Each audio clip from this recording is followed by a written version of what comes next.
계속해서 질의 답변을 진행하겠습니다. 질의 있으신 의원님 거수로 신청해 주시기 바랍니다.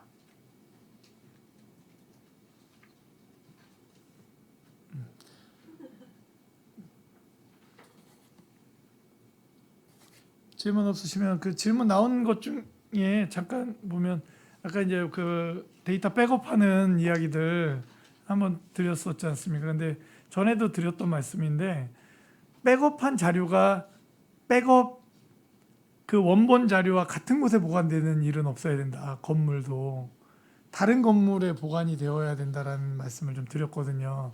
어떻게 좀 예, 그 별도 보건 소산시키는 분산시켜서 하는 게 이제 송탄 출장소의 전산실로 네. 백업본을 좀 갖다 놓게 그렇게 좀 조치가 돼 있습니다. 네.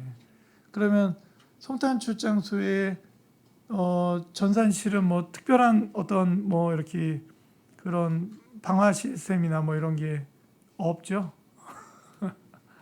송탄 출장소 정확히는 모릅니다만 기본적으로 서버실은 그런 방화 시설, 그러니까 가스로 소화하거나 이런 뭐 온도나 습도 조절하는 이런 부분들은 기본적으로 들어가 있는 거로 알고 있습니다. 뭐 어차피 이제 원본이 존재하고 있고 하기 때문에 백업되어 있는 부분들에 대해서 앞에 데이터가 지워지지 않는 한 분산되었을 때에는 리스크가 이제 반으로 감소하는 거니까요. 뭐 그건 좋은 것 같고 저희가 이제 그 문서들 디지털화하는 작업들에 대해서도 그 디지털 원본 이게 이제 두 개가 같은 건물에 있으면 안 되고 다른 건물에 존재하게끔 항상 유지를 좀 시켜주십시오.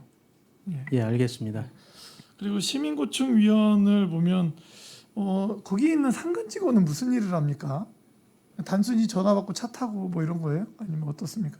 청소하고. 그 이제 시민고충 처리위원들이 업무 처리할 수 있는 데 따른 행정적인 지원을 많이 하고 있습니다. 그리고 뭐 일반적인 그 사무실 관리도 있지만 부서하고의 그 연결점이 고충처리위원님들 같은 경우 민간인이다 보니까 네. 그 전체를 잘 모르거든요. 아, 그럴 경우에는 여기 있는 직원이 일반직 공무원이에요? 예, 일반직 공무원으로 아. 배치를 했고 이 직원이 부서 아. 연결해서 와라. 그래서 이제 고충위원하고 같이 또 설명도 듣고 이런 좀 연결점 역할을 해주고 있습니다. 저희 기간제나 뭐 이런 분들이신 줄 알았어요. 지난번에 뭐 가회로 말씀을 드리면 8급 직원을 배치했는데 고충민원에 대한 충분한 어떤 이 경험이 없으니까 네. 좀 업무하는 게 좀 힘들었습니다. 그래서 무보직 6급을 배치해서 지금은 뭐 원활하게 좀 처리하고 있습니다. 이 정도면 무보직 6급이 혼자 이 정도 민원이면 다 쳐낼 수 있을 것 같은데요? 위원들 없어도? 이제 그 업무 다 내 동의하는 웃음 아닙니까 지금?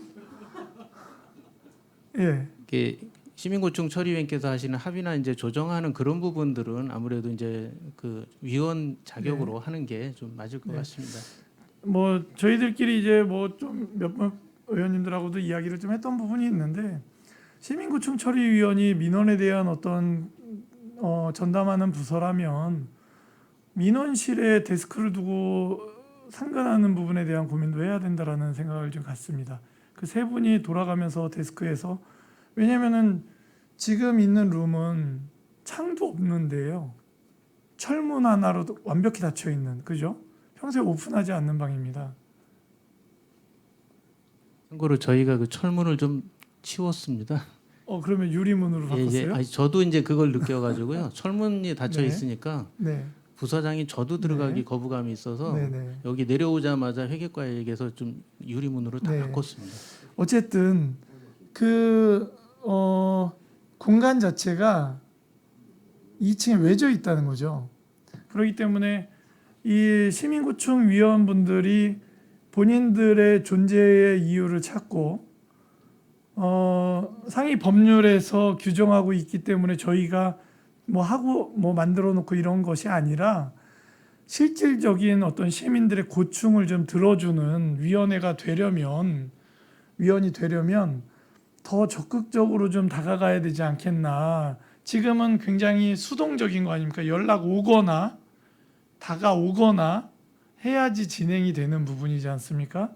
그래서 이분들이 좀 먼저 그러니까 안중에서 하고 뭐 이랬던 것처럼 뭐 형식적으로 가서 이런 뭐 접근하는 게 아니라 상시적으로 민원실의 그 프런트 앞쪽이 넓은데 좀 어떤 시민고충 데스크가 좀 있어서 예를 들어서 매일은 못 있지만 뭐 몇 시부터 몇 시에 뭐 상근한다든지 이런 식으로 해서 조금 더 심도 있는 민원을 가진 분들은 그분들에게 접근해 가는 것도 뭐 필요하지 않겠나라는 생각을 좀 갖습니다. 이건 뭐 제한이니까 이건 수용 여부는 이제 또 시의 몫이고요. 접근해 갔으면 좋겠습니다. 예. 질의 있으시나요? 예, 최재형 위원님. 예. 그 저 생활민원 SOS 여기서요. 여기 보면 중증 장애인 9,057명 제외. 이게 지금 홍보 그 뭐냐 우편물 발송이 제외됐다는 얘기인가요? 예, 맞습니다. 예. 그러면 이 지금 중증 장애인이나 장애인을 케어하는 가족들한테도 해당되는 거죠 이게? 예, 같은 서비스가 가구 개념입니다. 가구 개념이니까 예. 예, 장애인 가구에도 예. 해당되는 거고. 예. 그리고 이 80세 이상 노인 가구 같은 경우는 두 분 다 80세가 넘어야지 해당이 되는 거예요? 아, 그 중에 한 분만 넘어가면 되는 거예요? 예, 예. 그럼? 아, 그 가구 개념이기 때문에. 아, 네. 알겠습니다. 네.